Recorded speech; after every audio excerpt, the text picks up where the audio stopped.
Let's bring in Yossi Mekelberg, Senior Consulting Fellow at the Chatham House think tank. You're joining us from London. Yossi, what would you add to what we've been reporting and analyzing so far? Do you see anything differently, or do you agree with this? I agree with much of it. I think we kept our eye off the ball when it came to the West Bank, and actually because of the focus was on Gaza and terrible border and the bloodshed and devastation there.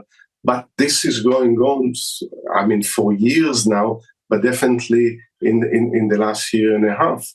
It's an ongoing situation with a far-right Israeli government that believes that annexation is the way forward.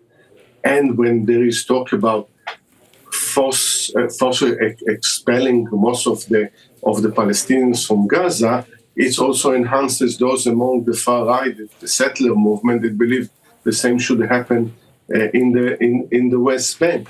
So yes, on the one hand, for the military, there is issue of dealing with militancy. The problem that they're taking the same or very similar attitude or approach to what happened in Gaza now to the West Bank in the military operation, in addition to the dangerous ideology that comes from the government, and a prime minister that seems more interested in keeping his government intact, that in staying power, than actually resolving anything.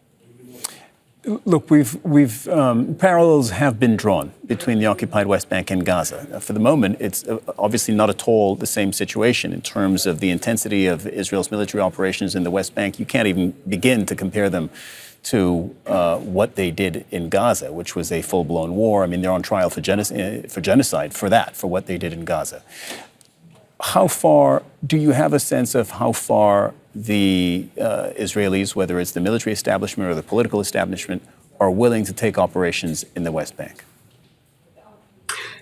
This is one of the questions, but you see, you're absolutely right. It's not the same intensity and level of military operation or in Gaza. However, when you listen to someone like the finance minister, Bezalel Smotrich, that says that the same method should be applied in Jenin and Tulkarm than in Jabalia, it might be just rhetorical, but we should take it very seriously. This is a senior minister. Again, at the time that we realize that, day by day, that Netanyahu probably tried to derail not only phase B in Gaza, probably also phase 1. He tried to stay in power.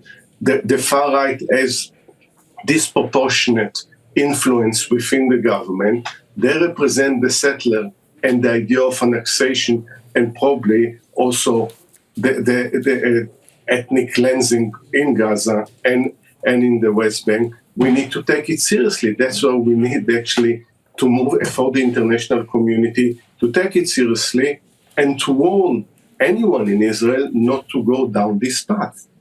Yossi Mekelberg, Senior Consulting Fellow at the Chatham House think tank. Thank you very much, Yossi. Thank you. Make sure to subscribe to our channel to get the latest news from Al Jazeera.